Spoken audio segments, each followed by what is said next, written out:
Oi, gente, eu sou o professor Júlio Figueiredo, sou o diretor acadêmico de Educação Executiva da SPM, também professor dos programas de mestrado e doutorado em administração. E eu estou aqui hoje com vocês no Voz Executiva, que é o videocast da SPM no Conari 2025. Tá?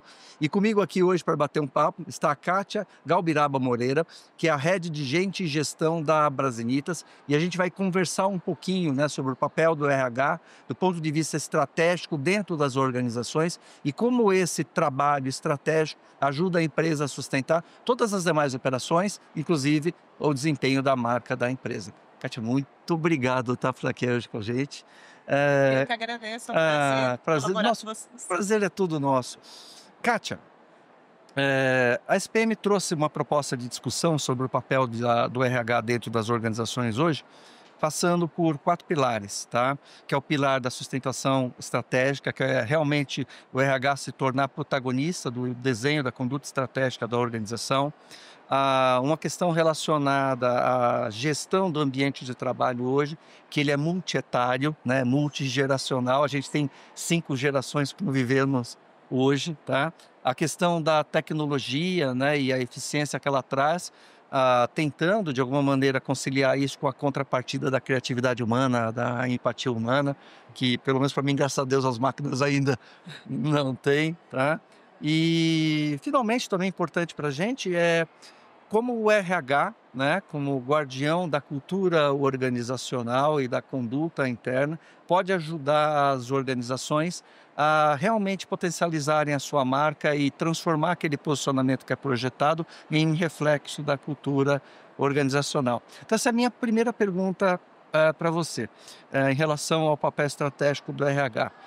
Você concorda realmente que o RH e a área das pessoas hoje assumiu, muito mais do que um papel de controle ou gestão operacional das pessoas, um papel de desenho estratégico na conduta dela no longo prazo? Concordo. Eu comecei em RH há 30 anos praticamente. Uhum. Então, eu venho daquele RH que era um RH executor, um RH operacional. E ao longo dos anos eu fui acompanhando, fui participando desta mudança para um RH estratégico, um RH que senta na mesa de decisão. E isso precisa começar lá atrás, precisa começar no planejamento das decisões, das mudanças, do estratégico. Porque se você chega com a informação pronta, não tem como ser estratégico, você só vai executar aquilo que alguém decidiu. Então, o RH ele precisa sentar na mesa decisora, na mesa do planejamento, no início das decisões e das mudanças que a empresa quer implementar. Se você me perguntar, todos os RHs estão neste momento nas empresas? Eu diria que muito provavelmente não, porque esse é um lugar conquistado. Sim. Não é eu posso te dizer assim, com certeza não é um processo fácil. Sim. De você alcançar. Mas quando o RH começa a prover a empresa com dados, com indicadores, e eles percebem o quanto esses dados e indicadores impactam na performance da empresa, isso começa a mudar. Você que já passou por esse processo, né, e que conseguiu trilhar esse caminho, teria algum conselho, algum direcionamento para o colega gestor que está assistindo a gente hoje e que se identificou com esses problemas que você relatou? O conselho seria assim, busque esse espaço. Porque, assim, muito provavelmente as pessoas não vão te convidar para sentar lá. Olha, vem aqui, eu gostaria que você participasse deste comitê, dessa decisão. Então, eu acho que tem um passo anterior também do buscar, que é ter repertório para falar sobre esses temas. Então, quando você começa a sentar na mesa de negócio, as pessoas começam a trazer informações que você precisa saber falar como. Então, assim, você precisa falar sobre o P&L de uma operação, você precisa falar sobre o break-even de um projeto, você precisa ter repertório, você não precisa dominar tudo isso.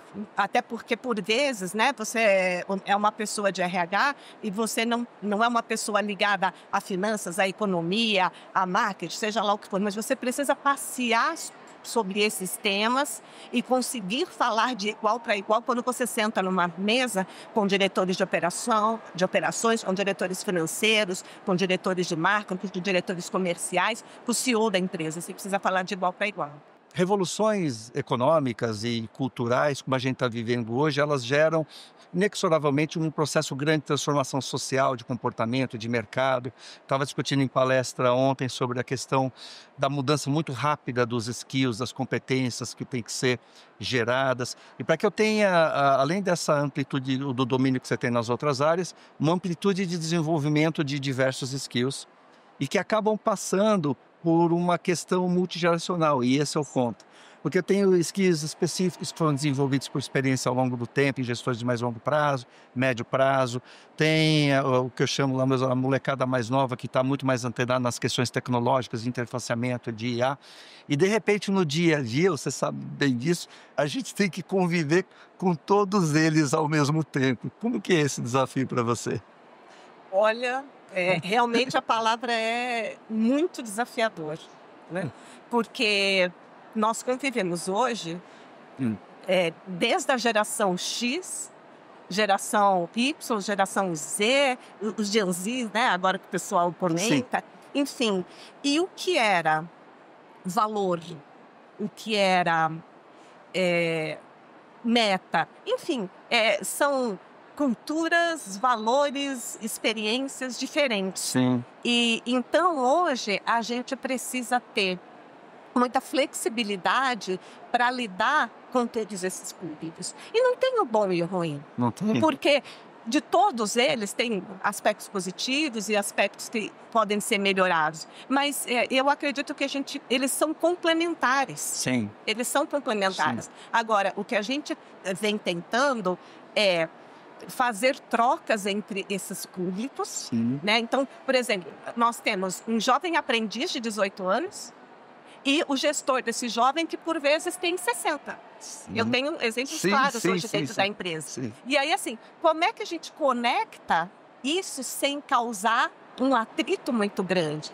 Porque, assim, outro dia nós até fizemos um treinamento lá na empresa do Ser Público e, assim, o que era uma meta de vida, um objetivo de vida para o meu pai, não era o meu. Sim. E de certo não é. Eu tenho filhos adolescentes. Eu sei. É muito claro. Então, assim, o que era a meta de vida para o meu pai? Você tinha que ter uma casa, um apartamento, um emprego duradouro, né? O RH é muito mediador dessas relações, né? Sim. Você tem algum pulo do gato, alguma coisa que você faz, algo que você sabe que funciona dentro das estruturas de mediação? Como é que você consegue fazer este alinhamento interno para manter essa sinergia? Hoje o que a gente tem usado é fazer rodas de conversas com este público, porque nós temos o público de jovem aprendiz, nós temos o público de estagiários, e aí pode acabar tendo conflito de geração. Então, nós temos feito treinamentos, rodas de conversas, para a gente tentar sempre ter a empatia, se colocar no lugar do outro, né? Porque para os jovens hoje, eles estão muito mais preocupados com qualidade de vida. Eles não querem mais trabalhar, porque às vezes as pessoas falam assim, tem até uma rotulação que eu não acho boa. Os jovens de hoje, eles não querem trabalhar. Não é isso, eles querem trabalhar, mas eles querem ter qualidade de vida também. E para a nossa geração, para a minha geração, eu não estava muito preocupada com qualidade de vida. Eu queria mais trabalhar. Então, assim, eles estão errados, eles não estão errados.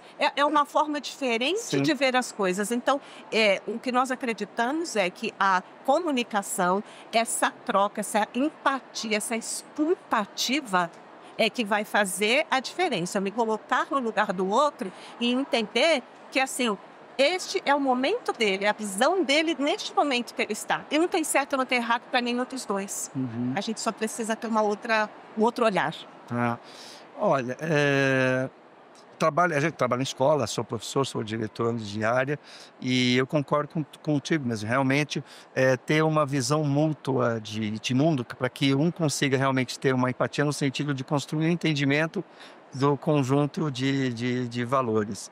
Essa construção que a gente faz dentro do ambiente de pessoas, a gente já falou sobre isso, tem tremenda relevância, né, estratégica e de longo prazo dentro da condução do negócio. E hoje se discute muito.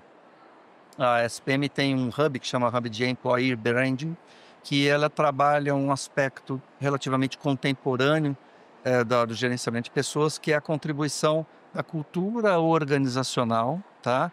Do ambiente de trabalho, como suporte do posicionamento da marca. Então, essa é uma visão hoje em dia que muitas organizações estão trabalhando. Uma coisa é eu construir um posicionamento de marca e, de repente, esse posicionamento não refletir internamente a mesma estrutura de valores, de crenças, que a marca está projetando, tá? Como é que você vê isso hoje na Brasilitas, você que está lá gerenciando, esse alinhamento entre realmente o que a Brasilitas é para o mercado e aquilo hoje que o RH trabalha e desenvolve lá dentro para construir essa marca? Nós temos uma preocupação genuína com a experiência do colaborador. Desde o momento em que ele é um candidato, né, que ele está participando do processo seletivo, até o final, até a gestão da saída, como a gente chama. Mas não é um processo fácil, porque nós temos uma empresa muito capilarizada, nós temos uma empresa nós somos um grupo com 4 unidades de negócios, com perfis muito diferentes. E nós estamos espalhados por todo o Brasil dentro do cliente, que tem uma outra cultura que não necessariamente é a nossa. E, por vezes, um colaborador se identifica com a cultura do cliente, porque ele está inserido dentro daquela cultura. Então, assim, eu diria para você que é um trabalho quase que hercúleo a gente reforçar essa cultura do Grupo Brasilitas. Mas o Grupo Brasilitas tem uma preocupação genuína com as pessoas. Nós sabemos que os nossos resultados nós conseguimos através das pessoas. Então, a grande maioria das nossas ações são no sentido de conseguir reforçar a importância das pessoas, a importância deles se sentirem parte da cultura, embora não estejam fisicamente dentro das nossas tendências, vamos chamar assim.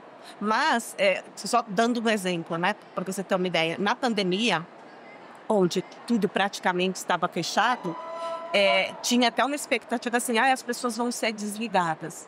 E nós não desligamos pessoas. Por quê?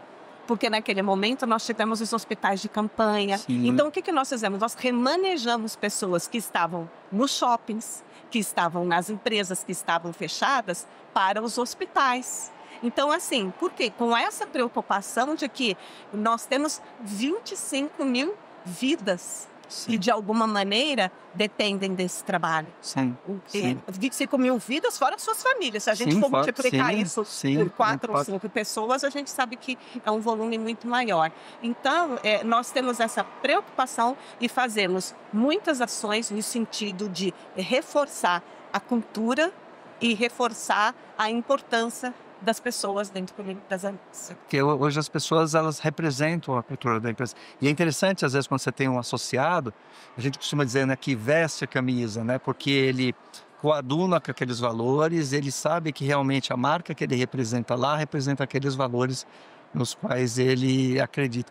E, pelo menos ao meu modo de ver, esse realmente é um dos pilares hoje estratégicos do RH, dizer que o associado, ele é importante como representante daquela marca, daquela organização. Porque acho que quando a organização, por alguma miopia, não enxerga isso, aquele que a gente busca atender lá na ponta, ele percebe essa dissonância. Né? E eu sempre digo, e é o RH que tem que estar continuamente monitorando isso, e como você falou, acompanhando essas pessoas, mostrando a elas os valores para que a marca se construa através das pessoas. E de que forma, né, que a gente faz chegar isso nas pessoas que estão tão... Sim, como chega na ponta, como eu sei... Né? Aqui a gente fala que todo mundo trabalhou na SPM, é mais do que ser um associado, é um SPM. Tá? Ele é parte disso, então ele se sente orgulhoso de representar aquilo que a marca externaliza, e realmente é um desafio hoje para tirar, muitas vezes, né, os colegas que estão assistindo, o RH, como você falou, muito daquela cabeça antiga de uma peça operacional, né? E hoje ela é uma parte orgânica da estratégica e atua não só sob o aspecto de estratégia, como o aspecto de fortalecimento da marca. Sim, a nossa área de TI criou um app que todos os colaboradores têm no celular, e é a forma como a gente se comunica com as pessoas que estão nas pontas. Então, eles acessam, desde acessar o Olerite, eles acessam informações de vagas. Então está acontecendo um recrutamento interno. Olha, vai ter uma palestra sobre violência doméstica. Então, toda a nossa comunicação com esse público das pontas não é via e-mail, até porque eles não têm. Sim. Mas é via app. Então, assim, a gente sempre fica pensando em formas de melhorar esta comunicação e conseguir fazer a informação chegar nas pontas. Muito legal. Brasilitas é um grande grupo, né? A gente atendeu várias empresas, batendo papo com empresas que são grandes. E uma vez eu recebi uma mensagem de alguém que estava assistindo falando: funciona uma empresa do tamanho da Brasilitas. Você acha que empresas médias, pequenas, conseguem implementar toda essa visão, essa cultura que a gente está discutindo aqui?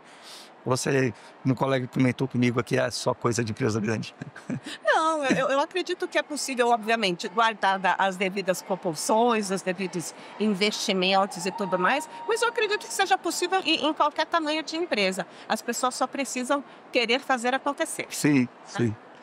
O último aspecto que eu queria abordar, dos 4 que eu mencionei no início, né? Acho que estamos com tempo ainda, né? Tem uma última questão.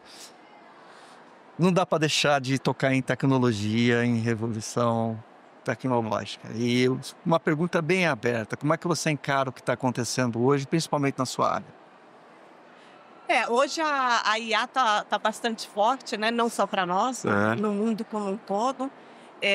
E é muito importante, e eu acho que pode ser muito apoiadora das empresas em todos os sentidos, mas não de forma isolada, né? Porque tem gente que quer usar a IA agora até para pensar por si, né? Então começa a ficar um processo complicado. Mas, por exemplo, nós estamos nesse momento buscando uma nova plataforma de educação corporativa e óbvio que nós estamos considerando uma plataforma que tenha uma IA associada, porque a gente sabe o benefício que isso poderá nos trazer. Mas nós temos muito uma preocupação, de novo, com as pessoas que estão nas pontas. Hoje eu preciso de uma ferramenta que funcione offline. Sim. Por quê? Porque nós temos pessoas sem conectividade, nós temos pessoas com barreiras digitais, né? Nós temos um público que tem algumas limitações de barreiras digitais. Então, nós queremos investir na IA, mas queremos investir em diminuir essas barreiras digitais e para quê? Para que realmente seja inclusivo. Não adianta eu ter uma ferramenta maravilhosa que eu vou acabar excluindo as pessoas que estão nas pontas. E esse não é o objetivo. Eu quero ter mais escalabilidade. Eu preciso chegar com mais pessoas. Eu preciso conseguir treinar e capacitar melhor os nossos colaboradores. O letramento digital, principalmente numa operação de facilities como tudo, ele é importantíssimo. Senão eu não consigo chegar lá na ponta. E é possível para você ter uma conciliação plena de histórias de médio ou longo prazo entre tudo aquilo que as IAs se propõem substituir em termos de funcionalidade de trabalho, realização de trabalho, e ao mesmo tempo a participação humana nesse ambiente. Você vê hoje problemas de fricção que devem acontecer e o profissional de RH hoje internamente deve ter um olho sobre isso, quer dizer, meio no sentido de recado para quem está vendo a gente, né? Olha, fica de olho nisso, eu estou observando isso, tá? Vamos ver para onde vai. De verdade, eu não tenho assim muita clareza ainda, porque eu acho que ninguém tem, é verdade. Eu acho que é uma gama de oportunidades, mas eu de verdade também eu fico preocupada com esse, que às vezes parece muito modismo, do tipo, a IA vai substituir, pode substituir algumas funções? Sim, eu acredito que sim, mas até como psicóloga que sou, tem algumas questões que a máquina não vai poder, não vai chegar nesse ajuste fino do perceber, do sentir. Então, eu acho que a gente pode e deve usar a inteligência artificial para nos apoiar, principalmente em algumas questões que são muito operacionais, em algumas questões que uma máquina pode fazer com muito mais agilidade. Agora, outras questões depende da percepção humana, depende desse feeling, E depende uma skill. dessa análise mais profunda que eu não acredito que uma máquina vai poder substituir na sua totalidade. Perfeito. Essas mudanças de mercado, de inserção tecnológica cada vez mais forte, preemente, todo mundo falando, mudaram já, ou você acha que podem mudar, por exemplo, dentro da Brasilitas, alguma coisa em termos de skills que são mais buscados, ou skills que vão passar a ser exigidos? Claro que não em todas as áreas, né? Mas você acha que algumas áreas, assim, tem que ficar não preocupadas, né, mas um pouco mais interessadas em buscar desenvolvimento em skills ligados a esses aspectos?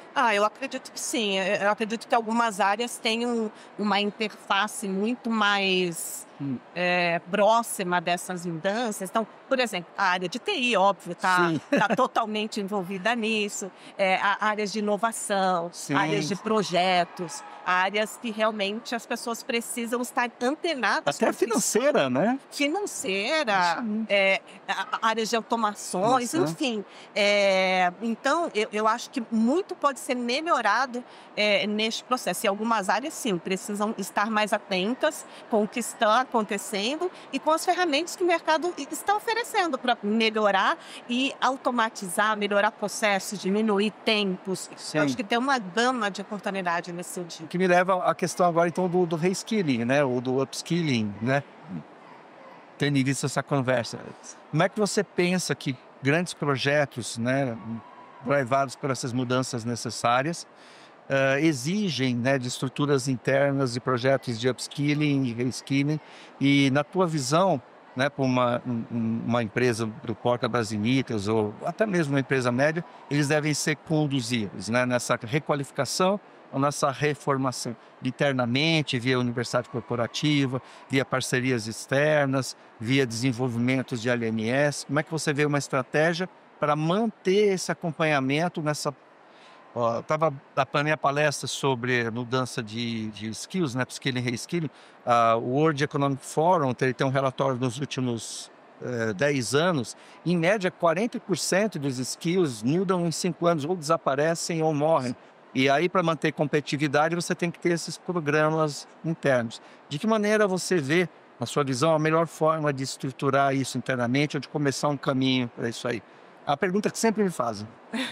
Eu acredito que seja importante as empresas terem hoje uma trilha específica para esses novos skills. Legal. É importante, acho que a empresa precisa prover isso para os colaboradores. Mas também eu entendo que, assim, para mim é sempre uma via de mão dupla. O colaborador precisa correr atrás daquilo que é importante para ele, para a carreira dele.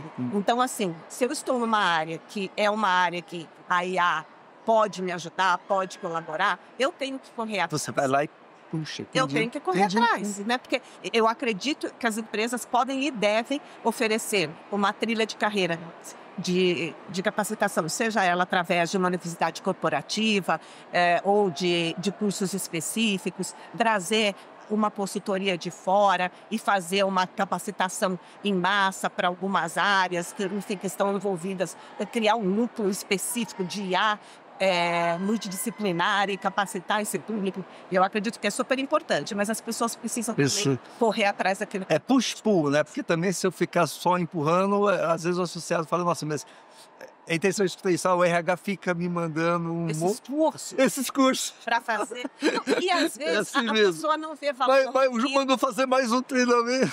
E às vezes a pessoa não vê valor naquilo, ela fala, mas eu não quero saber sobre isso. Então a gente precisa entender assim, quem é que realmente bom está recado, interessado? esse é um bom conselho. Quem é que realmente está interessado e, mais do que isso, está envolvido nessa mudança. Nossa. Porque aí vai ver valor, né? Vai ver valor. Kátia, tá ótimo. É sempre a produção ocupada, a produção já fez sinal aqui. Antes de encerrar, eu vou primeiro agradecer a tua presença, um papo ótimo. A gente vai continuar, eu com a Kátia lá no café, vou encerrar aqui. E já vou convidá-la, porque a gente tem um ciclo desses podcasts, palestras na SPM, a voltar a bater um papo com a gente lá. Bom? Eu que agradeço, foi um prazer e estou à disposição para outras oportunidades. Então tá bom.